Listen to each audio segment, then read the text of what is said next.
Bonjour, je suis Christian Mercat, je suis le directeur de l'Institut de recherche sur l'enseignement des mathématiques, l'IREM de Lyon.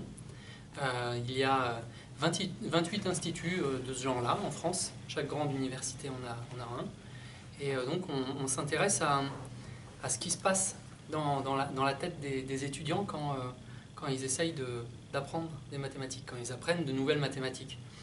Et c'est vraiment un plaisir que de participer à cette édition de l'école d'été Matin Folie. J'ai été organisateur de précédentes éditions et donc c'est vraiment enthousiasmant de se retrouver avec des mathématiciens de premier plan qui vont vous faire partager des mathématiques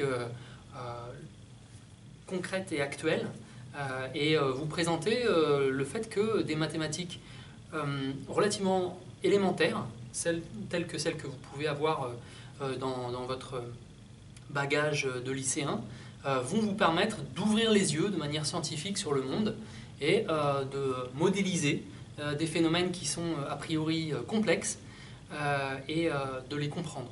Qu'est-ce que ça veut dire modéliser? Ça veut dire réduire la complexité de la chose. C'est-à-dire qu'on a un phénomène qui a l'air vraiment très compliqué, et le comprendre, c'est réussir à mettre de côté ce qui n'est pas important, à se concentrer sur les choses importantes et à voir les relations qu'il y a entre ces choses importantes. Et donc on va faire ça sur différents domaines, donc les pavages par exemple en géométrie discrète, ou l'astronomie et dans des systèmes dynamiques complexes qui peuvent être chaotiques, qu'on peut complètement décrire quand ils sont simples, mais qui rapidement deviennent chaotiques, mais qui pour autant peuvent donner certaines informations. Donc il y aura pas mal de domaines comme ça qui seront abordés pendant cette semaine.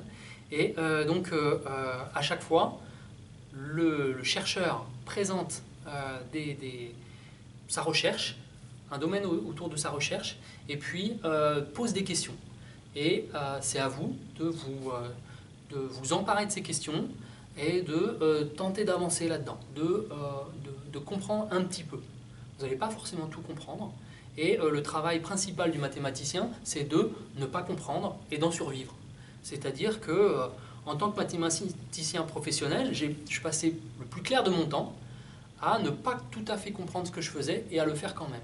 C'est-à-dire qu'il y a vraiment une grosse différence entre ne rien comprendre, on a tendance à croire qu'on ne comprend rien, et ne pas tout comprendre.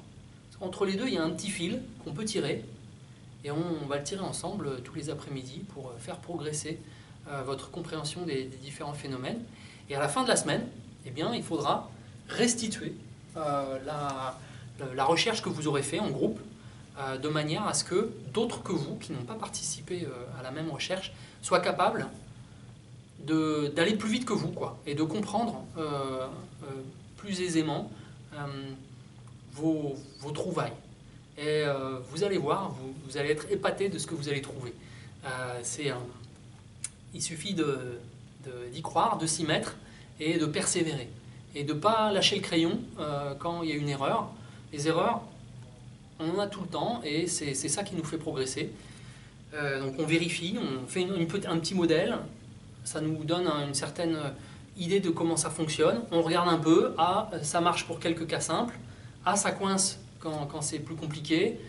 On revient, on dort, des fois aussi, il faut faire autre chose. Il faut aller au mur d'escalade de Lyon, il faut faire du vélo le long du Rhône.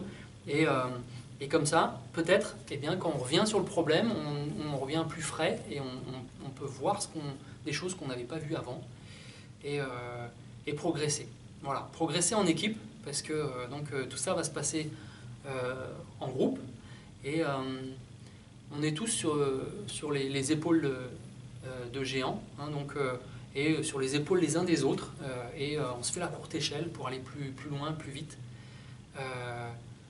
Ou moins loin, moins vite, mais le faire bien, voilà.